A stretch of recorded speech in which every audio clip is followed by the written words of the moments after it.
سڵاوتان لێبێ خۆشەویستان. کەم وڵات لە جیهاندا هەن کە هێندەی ئێران کۆن بن.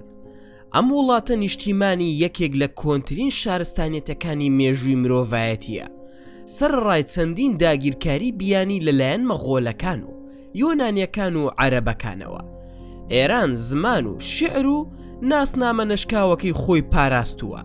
ئەمە مێژووی 5000 ساڵەی ئێرانە کە لەم ڤیدیۆیەدا باسی دەکەین. پێش ئەوەی وشەی ئێران بوونی هەبێت، بانەکانی ئێران پێشتر نیشتیمانی هەندێک لە کۆنترین کۆمەڵگەکانی مرۆڤایەتی بوون لە جیهاندا. لە دەوروبەری ساڵی 30,000 پێش زاین، شارستانیەتێکی بەهێز بە ناوی ئیلام لە باشووری ڕۆژئاوای ئێران دەرکەوت کە سنتەرەکەی لە دەوری شاری شوش بوو بە پێچەوانەی زۆربەی ئیمپراتۆرێتەکانی دواتر. ئیلام لەلایەن یەک داگیرکەر یان فەرمانڕەوایەکەوە کە لە شوێنێکی دیکەوە هاتبێت دانەمەزرا، لە بری ئەوە بە شێوەیەکی پلە بە پلا لەو دانیشتوانە ناوخۆییانەوە گەشەی کرد کە پێشتر لە ناوچەکەدا دەژیان، کە بە تێپەڕبوونی سەدەکان خۆیان لە شێوەی دەوڵەت، شار و شانشینی ئاڵۆزدا ڕێک خست. ئیلامیەکان سیستەمی نووسینی تایبەت بە خۆیان دروست کرد، پەرستگای گەورە و پێک هاتەی مەزنیان بنیادنا و بوون بە بەشداربووی چالاک لە بازرگانی و ململانێ لەگەڵ هێزە دراوسەکانی میزۆپۆتامیا وەک سۆمەر و بابل. بۆ نزیکەی 2000 ساڵ ئیلام وەک یەکێک لە هێزە گەورەکانی جیهانی کۆن مایەوە. بەڵام لە سەدەی شەشەمی پێش زاین، دوای چەندین هێرشی یەک لە دوای یەکی ئاشوریەکان و تاڵانکردنی شوش لە دەوروبەری ساڵی 646 پێش زاین، 2000 دەسەڵاتی ئیلامیەکان داڕما. ڕووخانی ئەوان ڕێگەی بۆ سەرهەڵدانی ئیمپراتۆریەتی هەخامەنشی خۆش کرد. سەرهەڵدانی ئیمپراتۆریەتی هەخامەنشی و کۆرشی مەزن گۆڕانکاری ڕاستەقینەکانی ئێران لە هەزارەی یەکەمی پێش زاینیدا دەستی پێکرد، کاتێک هۆزە هیندۆ ئێرانیەکان لە دەشتایەکانی ناوەڕاستی ئاسیاوە کۆچیان کرد بەرەو بانەکانی ئێران. بە تێپەڕبوونی کات ئەم گەلانە کۆچیان کردبوو لە سەرانسەری بانەکان دانیشتەجێ بوون و پلە بە پلە کۆمەڵگەی نوێیان پێکهێنا. لە نێوانیاندا دوو گروپ هەبوون کە ئایندەی ناوچەکەیان لە قاڵب دەدا. ئەوانیش میدیەکان و فارسەکان بوون.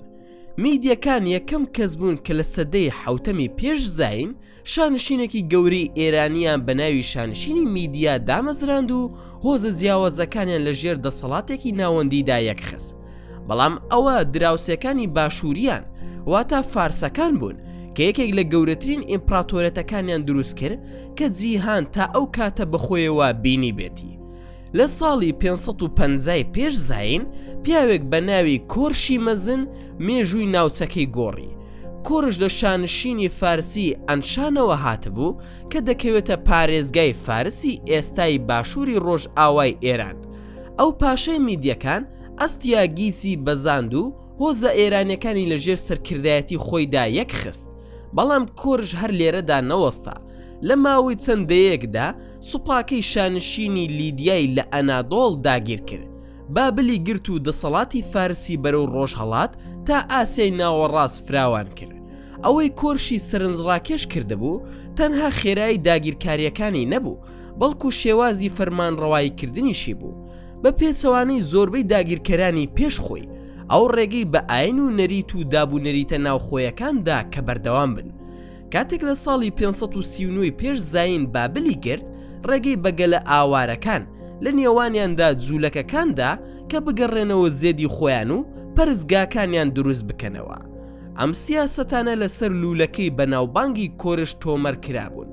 ئەمە لوولەکێکی قوڕین بوو کە وەسفی داگیرکردنی بابلی لەلایەن کۆرشەوە دەکرد لەگەڵ سیاسەتی نۆژەنکردنەوەی پەرستگاکان و گەڕاندنەوەی دانیشتوانە ئاوارە بۆکان. بەهۆی ئەم بیرۆکانی لێبوردەی و نۆژەنکردنەوە، هەندێک لە زانە سەردەمیەکان لوولەکەی کۆرشیان وەک یەکێک لە کۆنترین دەربڕینەکانی مافی مرۆڤ لە مێژوودا وەسف کردووە. لە سەردەمی کۆرشی مەزن و جێنشینەکانیدا، بە تایبەتی داریوشی یەکەم، ئیمپراتۆریەتی هەخامەنشی بوو بە گەورەترین ئیمپراتۆریەت کە جیهان تا ئەو کاتە بەخۆیەوە بینی بێتی. لە لووتکەی دەسەڵاتیدا لە سەردەمی داریوشی یەکەم، ڕووبەرەکەی نزیکەی 5.5 ملیۆن کیلۆمەتر چوارگۆشە بوو. فارسەکان سیستەمێکی کارگێڕی پێشکەوتویان دامەزران، ڕێگەی دوور و درێژیان دروست کرد لە نێوانیاندا ڕێگەی بەناوبانگی شاهانە، بازیان یەخست و خاکە فراوانەکەیان دابەشکرد بۆ چەند پارێزگایەک کە پێیان دەگوترا ساتراپ. پایتەختە ئیمپراتۆریەتەکەیان لە پێرسپۆلیس تەختی جەمشید بوو بە هێمای دەسەڵاتی ئیمپراتۆری کە تێیدا باڵیۆزەکانی میسر و یۆنان و هیندستان دەهاتن بۆ پێشکەشکردنی باج و سەرانە. بۆ نزیکەی 2 سەدا ئەم ئیمپراتۆریەتە لە چەقی جیهانی ناسراودا وەستا. ئەسکەندەری مەزن و سلوکیەکان و ئەشکانیەکان. پاشان داڕمانەکەی هات لە ساڵی 330 پێش زاین داگیرکەری گەنجی مەقدۆنی ئەسکەندەری مەزن هێرشی کردە سەرفارس. لە ماوەی تەنها 8 ساڵدا ئیمپراتۆریەتی هەخامنشی داڕما. پێرسپۆلیس سووتێنرا و ئەسکەندەر خۆی وەک فەرمانڕەوای نوێی فارس ڕاگەیان. دوای مردنی ئەسکەندەر لە ساڵی 323 پێش زاین ئیمپراتۆریەتە فراوانەکەی لە نێوان ژەنەڕاڵەکانیدا دابەش بوو لە زنجیرەیەک ململانێدا کە بە شەڕەکانی دیادۆکی ناسراوە. 2000 کۆنتڕۆڵی فارس کەوتە دەست ئیمپراتۆریەتی سلوکی کە لەلایەن سلوکوسی یەکەمی نیکاتۆرەوە دامەزرا. بۆ نزیکەی سەدەیەک سلوکیەکان فەرمانڕەوای بەشێکی زۆری ئێرانیان کرد. شارە یۆنانیەکان دامەزران، زمان و کولتوری یۆنانی بڵاو بووە و ناوچەکە بوو بە بەشێک لە جیهانێکی فراوانی هێڵینیستی کە لە دەریای ناوەڕاستەوە تا ئاسیای ناوەڕاست درێژ بووەوە. سەرڕای ئەوەش ئەم دەسەڵاتە بیانیە بە لاوازی مایەوە. پاشا سلوکیەکان نیان دەتوانی بەباشی کۆنتڕۆڵی ناوچە دوورەکانی ڕۆژهەڵاتیان بکەن و نەریت و ناسنەمە لۆکاڵی ئێرانیەکانیش لە ژێر ڕوو کەشدا بەردەوام بوون. لە ناوەڕاستی سەدەی سێمی پێش زاین هێزێکی نوێی ئێرانی لە باکووری ڕۆژهەڵاتەوە دەستی بەسەر هەڵدان کرد کە 2000 ئیمپراتۆریەتی ئەشکانی پارتی دامەزران. ئەشکانیەکان لە بنەڕەتدا گەلێکی کۆچەری ئێرانی بوون کە پێیان دەگوترا پارنی و لە ئاسیای ناوەڕاستەوە هاتبوون. ئەوان لە ناوچەی پارت لە باکووری ڕۆژهەڵاتی ئێران نیشتەجێ بوون و وردە وردە کۆنتڕۆڵی خۆیان فراوان کرد. سەر هەڵدانیان لە دەوروبەری ساڵی 247 پێش زاین دەستی پێکرد کاتێک ئارساسیسی یەکەم شانشینێکی سربەخۆی دامەزران بە قۆسنەوەی دەرفەتی لاوازبوونی دەسەڵاتی ئیمپراتۆریەتی سلوکی بەسەر ناوچەکانی ڕۆژهەڵاتیدا. ئەوان خۆیان بە بنەماڵەی ئەرساسیەکان یاخود ئەشکانیەکان دەگوت و لە ماوەی سەدەی دواتردا بە جۆرێک فراوان بوون کە کۆنتڕۆڵی تەواوی بانەکانی ئێران و میزۆپۆتامیایان کرد. ئیمپراتۆریەتی ئەشکانی بوو بە ڕکابەری ڕۆژهەڵاتی ڕۆما. بۆ چەندین سەدا پێشڕەوی ڕۆمەکانیان وەستاند و کۆنتڕۆڵی ڕێگا سەرەکیەکانی بازرگانیان پاراست، لە نێوانیاندا ئەو بەشانی کە دواتر بە ڕێگەی ئاوریشم ناسران. فەرمانڕەوای ئەشکانیەکان لامەرکەزی بوو، پشتی بە خێزانە خانەدانەکان و ئۆتۆنۆمی ناوچەیی دەبەست. ئەوان نەریتە ئێرانیەکانیان پاراست، لە هەمان کاتدا کاریگەریەکانی ڕۆژهەڵات و ڕۆژئاوایان لە خۆگرت بوو. ئیمپراتۆریەتی ساسانی و هاتنی ئیسلام. پاشان لە ساڵی 224 زاینیدا گۆڕانکاریەکی تر ڕوویدا. خانەدانێکی فارس بە ناوی ئەردەشێر کۆتایی بە دەسەڵاتی کۆتا فەرمانڕەوای ئەشکانیەکان ئەرتابانیسی چوارەم هێنا و ئیمپراتۆریەتی ساسانی دامەزران. لەژێر دەسەڵاتی ساسانیەکاندا ئێران جارێکی تر بووەوە بە دەوڵەتێکی زۆر ناوەندی و بەهێز. ئاینی زەردەشتی وەک ئاینی فەرمی چەسپێنرا و هونەر و تەلارسازی و زانستی فارسی گەشەیانسن. ساسانیەکان زەنگی درێژخایەن و ماندووکەریان لە دژی ئیمپراتۆریەتەکانی ڕۆما و دواتر بێزەنتین کرد. زەنگەکانی نێوان ساسانی و ڕۆمەکان بۆ زیاتر لە 400 ساڵ بەردەوام بوون. کۆتا جەنگ و وێرانکردنیان لە نێوان ساڵانی 602 بۆ 628 زاینیدا بوو کە توانای ئابووری و هێزی مرۆیی هەردوو ئیمپراتۆریەتەکەی وشک کرد. ڕێک لەم کاتەدا بوو کە هێزێکی نوێ لە نیمچە دوورگەی عەرەبیەوە سەری هەڵدا. لە سەرەتای ساڵانی 630ەکانەوە سوپای عەرەبە موسڵمانەکان بەرەو ناوچەکانی ژێر دەسەڵاتی ساسانیەکان پێشڕەویان کرد. لە شەڕە یەکلاکەرەوەکانی قادسیە و نەهاوەندا سوپای فارس تێکشکێنرا. یەزید گوری سێم کۆتا پاشای ساسانی بەرەو ڕۆژهەڵات هەڵهات و لە ساڵی 651 زاینی لە سێدارە درا کە ئەمەش کۆتایی ئیمپراتۆریەتەکەی نیشاندا. بەڕووخانی ئیمپراتۆریەتەکە ئێران وردە وردە بوو بە بەشێک لە جیهانە فراوانبۆکەی ئیسلام. ئاینی ئیسلام بە هێواشی لە سەرتاسەری ناوچەکەدا بڵاو بووەوە و نەخشەی ئاینی ناوچەکەی گۆڕی. بەڵام تەنانەت لە ژێر دەسەڵاتی عەرەبیشدا کولتوری فارسی مایەوە. زمانی فارسی بە فۆرمێکی نوێ و بە ڕێنووسی عەرەبی زیندوو کرایەوە و زانایانی ئێرانی ڕۆڵێکی ناوەندیان گێڕا لەوەی کە مێژوونووسان پێی دەڵێن سەردەمی زێڕینی ئیسلامی. سەلجوقیەکان، مەغۆلەکان و تەیموریەکان لە سەدەکانی دواتردا چەندین بنەماڵی جیاواز فەرمانڕەوایی ئێرانیان کرد کە گرنگترینیان سەلجوقیەکان بوون. سەلجوقیەکان بنەماڵەیەکی تورک بوون لە دەشتەکانی ئاسیای ناوەڕاستەوە هاتبوون و ببوون بە موسڵمان. ئەوان لە سەدەی 11هەمدا گەیشتنە دەسەڵات لە ڕێگەی خزمەتکردنیان وەک فەرماندەی سەربازی بۆ خەلافەتی عەباسی کە بە تێپەڕبوونی کات دەسەڵاتە سیاسیەکەی لاواز ببوو. 2000 سەرکردەکانی سەلجوقی خۆیان دەسەڵاتی ڕاستەقینەیان گرتە دەست و ئیمپراتۆریەتی سەلجوقیان دامەزران. لە سەردەمی سەلجوقیەکاندا بەشێکی زۆری جیهانی ئێرانی دوای چەندین سەدە لە دابەشبوون ئارامیەکی سیاسی نوێی بەخۆیەوە بینی. هەرچەندە نوخبەی فەرمانڕەوا تورک بوون، بەڵام زۆرێک لە لایەنەکانی کولتور و شێوازی فەرمانڕەوایی فارسیان وەرگرت. زمانی فارسی بوو بە زمانی کارگێڕی، وێژە و زانست لە سەرانسەری ئیمپراتۆریەتەکەیاندا. سەرڕای ئەوەش ئەم سەقامگیریە بۆ هەمیشە نەما. لە سەرەتای سەدەی 13هەمدا مەغۆلەکان لە ڕۆژهەڵاتەوە سەریان هەڵدا. لە ساڵانی 1220ەکانەوە هێزەکانی مەغۆل بە خێراییەکی وێران کرد بە ناو ئاسیای ناوەڕاست و ئێراندا تێپەڕین و تەواوی شارەکانیان وێران کرد و بوونە هۆی زیانێکی گەورەی گیانی.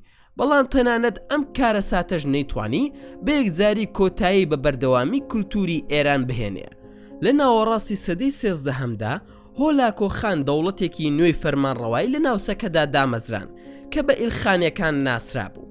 بە تێپەڕبوونی کات فەرمانڕەوا مەغۆلەکان وردە وردە نەریتی ئەو خاکانەیان گرتە بەر کە فەرمانڕەواییشیان تێدا دەکرد. زۆربەیان چوونە ناو ئاینی ئیسلامەوە.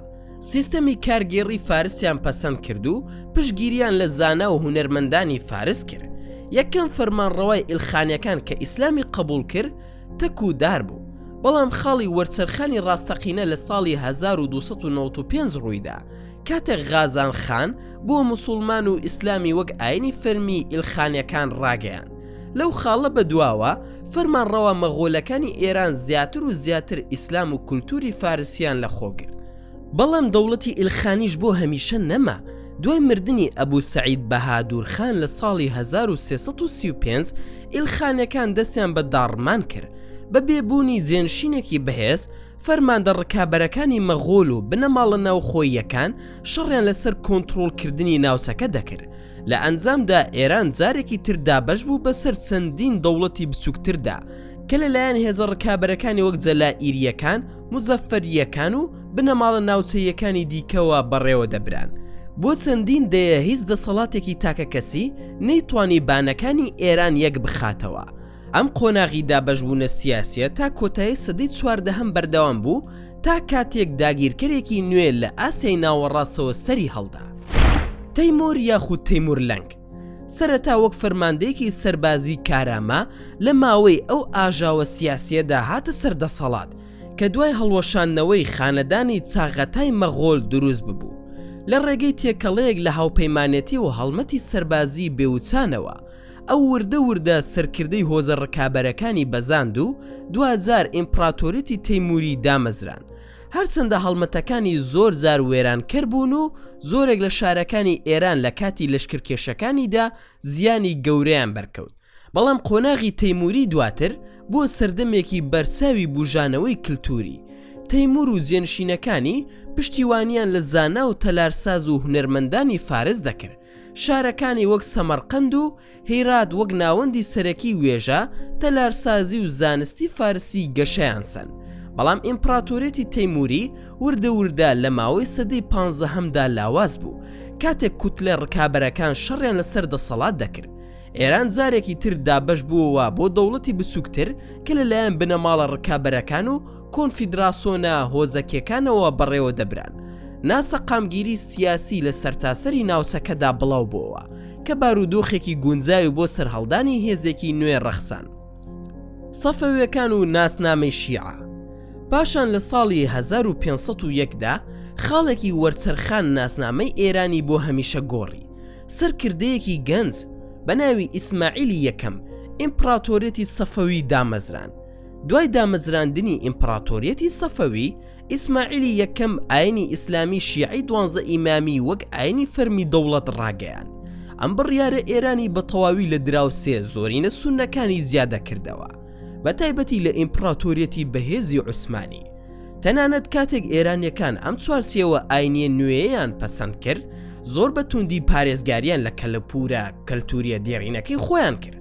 ئەم ناسنامە دوانەیە فارسی لە ڕووی کللتوریەوە و شیعە لە ڕووی ئاینیەوە دەبووە تایبەتمەندیەکی پێناسەکراوی ئێران لە سەردەمی سەفەویەکاندا، بە تایبەتی لە سەردەمی دەسەڵاتی شاع عەباسی یەکەم. ئێران پێی نایە قۆناغێکی بوژانەوەی کللتوری و ئابوووریەوە. پایتەختەکەی شاری ئەسفەهان گۆڕدرا بۆ یەکێک لە شارە هەرە سەرنجڕاکێشەکانی جیهانی سەرەتای مۆدێرن کە بە مزگەوتە گەورەکان و گۆڕەپانە گشتێ سەرسوڕهێنەرەکانی بەناوبانگ بوو. بازرگانی گەشەی سند، هونەر و تەلارسازی گەیشتنە ئاستێکی بەرز و دەوڵەتی سەفەوی بنەماکانی ناسنامەی ئێرانی مۆدێرنی بە توندی چەسپاند. بەڵام لە سەرەتای سەدەی 18دا دەسەڵاتی سەفەویەکان بەهۆی گەندەڵی ناوخۆیی، کێشەی ئابووری و فشارە دەرەکیەکانەوە دەستی بەلاوازبوون کرد. ئەم دابەزینە دوجار بووە هۆی داگیرکاری و ئاژاوی سیاسی.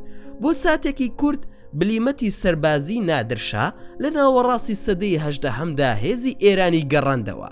تەنانەت هەڵمەتێکی بەناوبانگشی بۆ سەر هیندستان دەست پێ کرد و سامانی دەلهی گرت.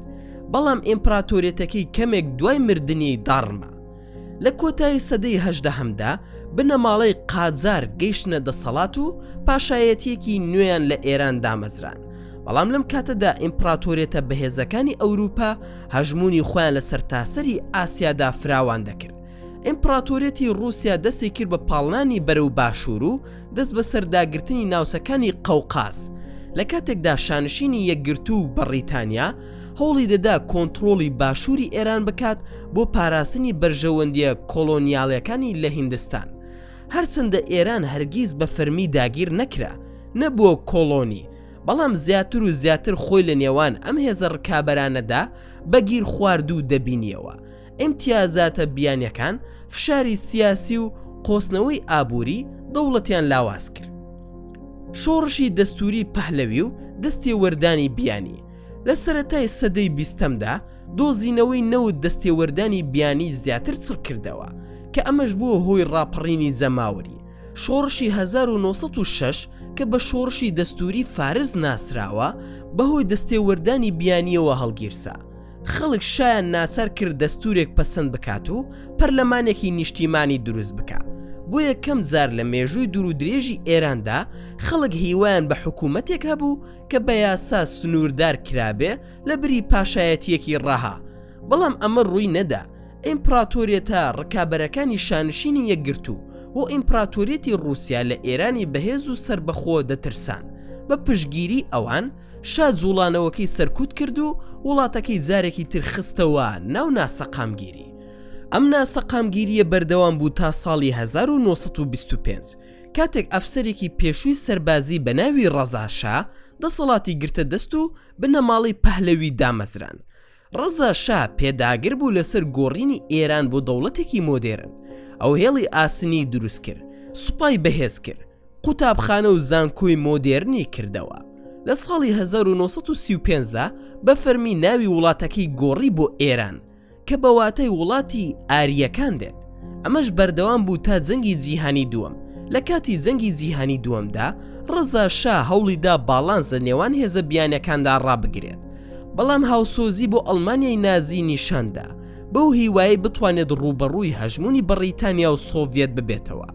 ئەو بڕیارە ئەنجامی پێچەوانەی هەبوو. لە ساڵی 1940 هێزەکانی هاوپەیمانان لە شانشینی یەکگرتوو و یەکێتی سۆڤێتەوە هێرشیان کردە سەر ئێران. ڕەزاشایان ناچار بەدەست لە کارکێشانەوە کرد و کوڕە گەنجەکەی محەممەد ڕەزا پەهلەوی خستە سەر تەختی پاشایەتی. شای نوێ لە سەرەتادا لە ژێر فشاری سیاسی توندا فەرمانڕەوایی دەکرد و لە ساڵی 1951دا سەرکردەیەکی نەتەوەی کاریزمی بە ناوی محەممەد موسەدەق بووە سەرۆک وەزیران و هەنگاوی یەکلاکەرەوەینا. ئەو پیشەسازی نەوتی ئێرانی خۆماڵی کرد و کۆنتڕۆڵەکەی لە دەستی کۆمپانیای نەوتی ئینگلیز ئێرانی بەڕیتانی دەرکرد. بەڕیتانیا بە سزای ئابووری و بایکۆتکردنی نەوت لەسەر ئاسی جیهان وەڵامی دایەوە. کاتێک موسەدەق ڕەتی کردەوە پاشەکشە بکە، بەڕیتانیا بەنهێنی ڕووی لە ئاژانسی هەواڵگیری ناوەندی ئاجاکس کرد. لە ساڵی 1953 سیا و هەواڵگیری بەڕیتانیا ئۆپەراسیۆنی ئایاکسیان دەست پێ کرد. موسەدەقیان ڕووخاند و دەسەڵاتی شایان گەڕاندەوە. دوای کودەتاکە محەممەد ڕەزا شا بە دەسەڵاتێکی زۆر گەورەترەوە فەرمانڕەوایی کرد کە بەهێزەوە لەلایەن ویلایەتە یەکگرتووەکانی ئەمریکاوە پشتگیری دەکرا لە سەردەمی جەنگی ساردا. ئەو ئێرانی کردە یەکێک لە هاوپەیمانە سەرەکیەکانی واشنتۆن لە ڕۆژهەڵاتی ناوەڕاست. یارمەتی سەربازی ئەمریکا ڕژایە ناو وڵاتەکەوە و ئێران بڕێکی زۆر لە چەکی ڕۆژ ئاوایی کڕی. شا پۆلیسی نهێنی ترسناکی بە ناوی ساواک دروست کرد بۆ بێدەنگکردنی ڕەخنەگیران. لە هەمان کاتدا ئەو شۆڕشی سپی دەست پێ کرد کە بەرنمەیەکی بەرفراوانی چاکسازی زەوی پیشەسازیکردن و گۆڕانکاری کۆمەڵایەتی بوو. هەرچەندە ئەم سیاسەتانە بەشێک لە ئابووریان مۆدێرن کرد، بەڵام کۆمەڵگەی نەریتیان تێکدا نوخبەکانیان دەوڵەمەندتر کرد و بۆشایی نێوان دەوڵەمەند و هەژاریان فراوانتر کرد. ئەمەش بووە هۆی دروستبوونی ناڕەزایەتی لە ناو دانیشتواندا.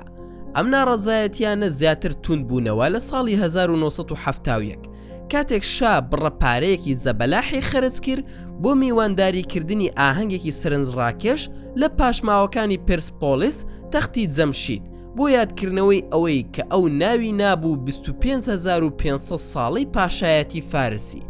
ئەمە دەرفەتێکی بەرەخنەگرەکانیدا کە لە نێویاندا پێداگرترینیان ئایەتوڵڵا ڕوحوڵڵا خومەینی بوو. شۆڕشی ئیسلامی و ئێرانی مۆدێرن. ئایەتوڵڵا خومەینی یەکێک بوو لە دەنگدارترین ڕەخنەگیرەکانی شاو سیاسەتەکانی. بەهۆی ئۆپۆزیسیۆن بوونیەوە لە ساڵی 1964دا نەفی کرا، سەرەتا بۆ عێراق و دواتر بۆ فەڕەنسا. لە منفا ئەو بەردەوام بوو لە کاریگەری دروستکردن لەسەر ڕووداوەکانی ناوەوەی ئێران، بۆ پێی وتارەکانی تۆمار دەکران و بە قاچاغ لەسەر کاسێت دەگەڕێنرایانەوە. ئەو شای وەکو ستەمکارێک وێنا دەکرد کە پاشکۆی ویلایەتە یەکگرتووەکانە و داوای سیستەمێکی ئیسلامی دەکرد کە لەسەر بنەمای دادپەروەری سربەخۆی و پشگیری بۆ هەژاران دامەزرابێت. پەیامەکەی وردە وردە گوڕی سند و تا ساڵی 1970 خۆ پێشاندانەکان گۆڕان بۆ ڕاپەڕینێکی سەرتاسەری. ملیۆنان ئێرانی ڕژانە سەر شەقامەکان و هەوڵەکانی ڕژێم بۆ سەرکوتکردنیان تەنها گرژیەکانی تونتر کردەوە. لە 16 مانگی یەکی ساڵی 1970 محەممەد ڕەزا وڵاتی بەجێهێشت. تەنها چەند هەفتەیەک دواتر لە یەکی شوبات خومەینی گەڕایەوە بۆ تاران و پێشوازیەکی گەورەی لێکرا. لە ماوەی چەند مانگێکدا پاشایەتی داڕما و لە نیسانی 1970 کۆماری ئیسلامی ئێران لە ڕێگەی ڕیفراندۆمێکی نیشتیمانیەوە دامەزرا. شۆڕشەکە وەرچەرخانێکی گەورەی لە سیاسەتی دەرەوەی ئێراندا نیشاندا. لە سەردەمەی خومەینیدا ئێران پرەنسیبی نەڕۆژ هەڵات نەڕۆژ ئاوای پەسەند کرد بە ڕەتکردنەوەی هاوپەیمانی لەگەڵ هەردوو ویلایەتە یەکگرتووەکانی ئەمریکا و یەکێتی سۆڤیەت. پەیوەندیەکان لەگەڵ واشنتۆن دوای قەیرانی بارمتەگرتنی ئێران داڕما کە بووە سەرەتای 10 ساڵ لە گرژی و دوژمنایەتی. تەنها ساڵێک دواتر ئێران پەلکێش کرا بۆ ناو جەنگێکی وێران کرد. لە ساڵی 1980 سەدام حوسێن هێرشی کردە سەر ئێران و جەنگی ئێران و عێراقی هەڵگیرسان کە 8 ساڵی خایان. ململانێکە بووە هۆی زیانێکی گەورەی گیانی و ئابووری و لە ساڵی 1970 بەبێ هیچ گۆڕانکاریەکی گەورەی خاک کۆتایی هات. دوای مردنی خومەینی لە ساڵی 1989 سەرکردایەتی گوازرایەوە بۆ عەلی خامنەئی. لە سەردەمی دەسەڵاتی ئەودا ئێران هەڵوێستێکی وریایانە بەڵام زۆر جار ڕوبەڕووبوونەوەی لە بەرامبەر ڕۆژ ئاوا پاراست لە کاتێکدا بەردەوام بوو لە جایەتیکردنی هەژمونی ئەمریکا لە ناوچەکەدا. هەروەها ئێران لە کاتی پێویستدا بەشداری لە دیبلۆماسیەتی هەڵبژێردراودا دەکرد. یەکێک لە نمونە سەرەکیەکان ڕێککەوتنی ئەتۆمی ئێران بوو کە ئامانجی کەمکردنەوەی سزاکان بوو لە بەرامبەر دانانی سنوور بۆ بەرنامە ئەتۆمیەکانی ئێران. سەرڕای ئەوەش گرژیەکان بە بەرزیمانەوە، بە تایبەتی دوای ئەوەی ویلایەتە یەکگرتووەکان لە ساڵی 2010 لە ڕێککەوتنەکە کشایەوە. لە ناوەڕاستی ساڵانی 2020کاندا پەیوەندیەکانی نێوان ئێران و ویلایەتە یەکگرتووەکانی ئەمریکا هێشتا ئاڵۆز بوو کە بە قەیرانی خولی و بەشداریکردنی سنوورداری دیبلۆماسی زیادەکرایەوە. هەردوو وڵات لە کۆتایی ساڵی 2025دا بەشداریان لە دانوستانەکان کرد، بەڵام دوای مردنی خامنەیی لە ساڵی 2026 دۆخەکە جارێکی دیکە پەرەی سندەوە. بەم جۆرەش گەیشتینە کۆتایی ڤیدیۆکەی ئەمڕۆمان. ئەگەر ڤیدیۆکەتان بەدڵ بوو ئەوە هەر ئێستا لایکی ئەم ڤیدیۆمان بۆ بکەن و هەروەها شەیری بکەن لەگەڵ هاوڕەکانتاندا. وە لە بیرشتان نەچێ ئەگەر ئەتانەوە هەمیشە بابەتی ناوازە لە کەناڵەکەی ئێمە ببینن ئەوە هەر ئێستا سەبسکرایبی کەناڵەکەمان بکەن و زەنگۆڵی تەنیشی سەبسکرایبەکەش چالاک بکەن تا ڤیدیۆیەکی تر و تا کاتێکی تر هەر شاد و بەختەوەر بن و خواتان لەگەڵ بێت و ئامانەتی خودا بن.